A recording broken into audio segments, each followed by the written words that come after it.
Mike, good to have you back here at Randkiesfontein. I know that Summerveld's a beautiful place, but there's nothing quite like being home. And you start off the day with the only runner, Inyanga, who's number 13, and France Samela is doing duty. It looks like you've just got one horse as a main threat. That's Saraba from the Mike to KOCK stable. Yeah, Andrew, that was Saraba. They thought she's pretty useful. First time out, she's favourite. She ran second or third to a horse of mine at the Val that day. And the horse that we beat her with, we thought pretty useful. This filly in herself ran a very, very good race first time out. She's cleaned up outside the pens, took some time to find herself, and then got herself going the latter part of the race and ran on nicely. She has come on well with that run. Adam has been working, obviously, because I've been away. I've just got back. And Ad's pretty confident that she's going to give a good account of herself. And I watched her sprint up this morning, and I was pretty impressed with that. And I think that she will be in the shake-up. To say whether she'd win or not, it'd be a bit bold. But Mike's horse is more experienced, but we will be pushing him.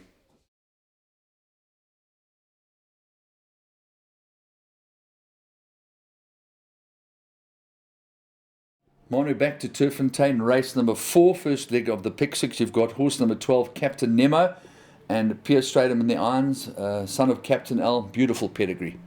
Yes, Mr. Bonner, he's a very nice horse. Obviously, we're going to have to teach him to race. He's going to be a nice horse in the future. Obviously, the fact that Pierre Stratham has taken the ride for a first-timer is quite unusual. He doesn't ride a lot of first-timers, so you must think highly of this horse in terms of his future plans.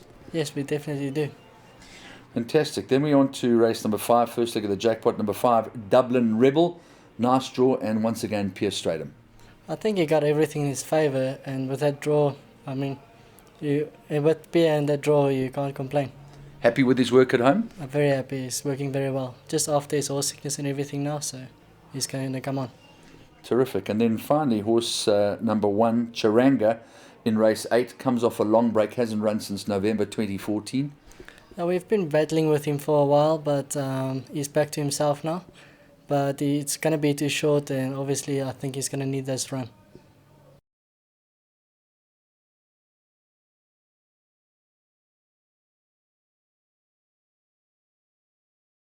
Nice way to start the afternoon, off on Turffontein on Saturday with horse number 11, Saraba, and Chamo Babaya doing duty for you. Yeah, she's a very consistent and honest filly. She always seems to find one to beat her though. There's not too many first-timers in the field, so unexposed form, I think she's got a good chance of breaking her maiden. Hopefully she can do it. She's obviously had the 3 thirds, and she's had a second and an 8th that we just draw lines straight through. She clearly didn't act on the soft conditions. But this daughter of More Than Ready looks more than ready to win now. No, she does. She's had ample opportunity, and I think it's the right field for her. Hopefully nothing comes to spook us. First class. Then on to race number 5, which is the first leg of the jackpot. Horse number 2, Red Savage. He's an absolute proverbial ATM and owned by 2 really charismatic owners. Yeah, he's also very honest, and he hardly throws in a bad performance. He is held by top shots, and I think Mr. LAIRD's horse in the race. But number 1, yeah. If they falter their lines on the day, definitely got a winning chance, but otherwise definitely in the places. The lovely thing about him is he seems equally versatile both on sand and on grass. Yeah, like I said, he's very honest, and like you said, he's an ATM, keeps earning money. They can't be unhappy with that. Fantastic. And then on to race number 7, a horse that's always caught my eye. He's clearly a very talented horse. He hasn't raced since December last year, but nice to see Mitrot back on the racecourse. Yeah, he's a horse loaded with ability. Obviously a lot of problems, as you can see. We gelded him, and I think he's come right now. He might just be in need of the run, but if his class pulls him through, then I definitely think he's got a big chance. Without any way detracting from the admin that is obviously the responsibility of the NHA, it says in the book that he was gelded on the 16th of June. That's 6 months after his last start. Is that correct? Yeah, I mean, obviously he won a feature last time out, so we weren't going to be in a hurry to geld him. He's quite a well-bred horse, and etc., etc. But it's been too problematic, and we had to make the call quite late, and it's done him good. Excellent. And then finally, race number 8, horse number 4, Tabrik. He has his his first run in August after 3 consecutive runs in July. He looks like a very, very fit horse, and he may just be slightly better on grass. Yeah, listen, he's been very disappointing. His work is exceptional. We're just trying to get him to reproduce that. I think this is the last chance before we geld him. Trying the blinkers on him for the first time, hoping that can do the trick. Definitely can't leave him out of anything on his work.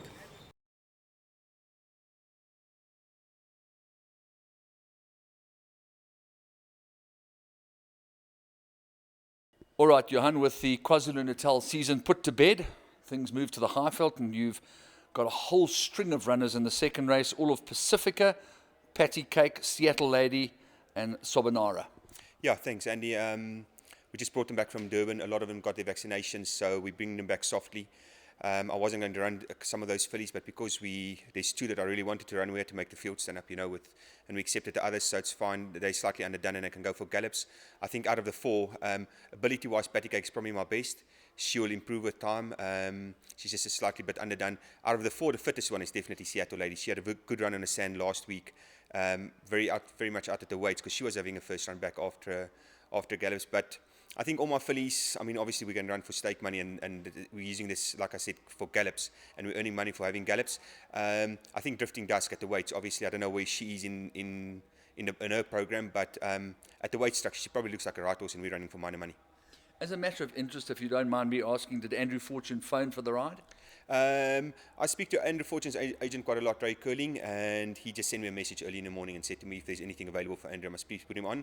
And obviously Andrew couldn't do the weights on all the others, so that's why Donovan will be riding Patty Cake and Andrew will be taking the ride on Seattle Lady. First class, nice for us to know that. And then you've got another four runners in race number 3. Approval Rating, Belong to Me, who of course is the class act. Gasoline, who's also more than useful. And then of course Newton Power, the old warrior. Yeah, Andrew, same story basically. I really needed to get a run in to Belong to Me. He's doing fantastically well at the moment at home. Obviously, once again, Laser Star looks like she's thrown in at the weights. If she's at her best, we probably won't be able to beat her. But our boy's very, very well. And if she's not spot on in her program right now, because I'm sure this is a prep run for bigger things to come late in the season, if she's not spot on, I think we're going to be hard to beat in that race. Our boy's working really, really well. Newton Power, I worked him this morning, and he's coming back from a bit of a layoff, and he's probably not ready. I probably won't run him. Gasoline also, he pulled a muscle in his last start, so we put him in a farm. We chucked him out for a month. We brought him back very, very slowly. So he's very, very underdone, very much out at the weight. So I don't think he's got a chance here. This is just a gallop for him. And then my other one, Approval Rating, I got a very, very big penalty 3 runs ago when I won. I thought I'd be the substandard field, but at the conditions that day in a plate race, I had to get the maximum of 6. He couldn't win off for 94, he couldn't win off for 92, he couldn't win off for 90, he eventually won off for 88. I got put straight back to a 94. So he's very much out at the weights. I'm using this run, just trying to get his merit rating down. You know, obviously I travel around, I go to different centres. I found a horse in the 4th race called Captain Nemo. That's a first-timer from the Woodruff yard that's got pure straight on board. He doesn't ride too many first-timers.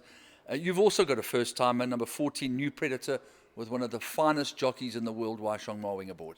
Yeah, Waishong has made a commitment to Lawrence. He's going to be riding most of Lawrence's horses, whether they're first-timers or not first-timers. You know, Waishong is not riding my first-timer for a reason. He's riding because he's going to be riding majority of my horses this season. He's a very, very nice horse. He's a big, strong horse. He's maybe just a touch immature still, because I don't like getting the babies ready first time out. I can't remember seeing the Woodruff horse at the sale last year. I usually remember horses when I see them at the sales. For some or the other reason, I can't remember what that horse looked like. But he must have been a hell of a nice specimen if they paid R2.5 million for him. So Promise from my heart. Yeah, I mean, promise from my heart. We had a lot to do with her when I was still working for Jeff. But he must have been a nice horse. So it's interesting. It's an interesting race. I think my baby is decent, but if they got a superstar, mine's a bit soft, I probably won't be able to beat them.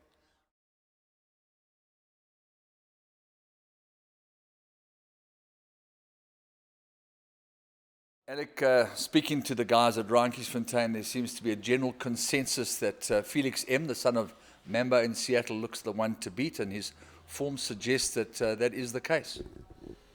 Well, yeah, if you go through the form, he's probably beaten all the horses that are in the race. You know, as it goes with maidens, one gets out of the way and then it's your turn. So hopefully it's his turn. He ran second last time, he found one better.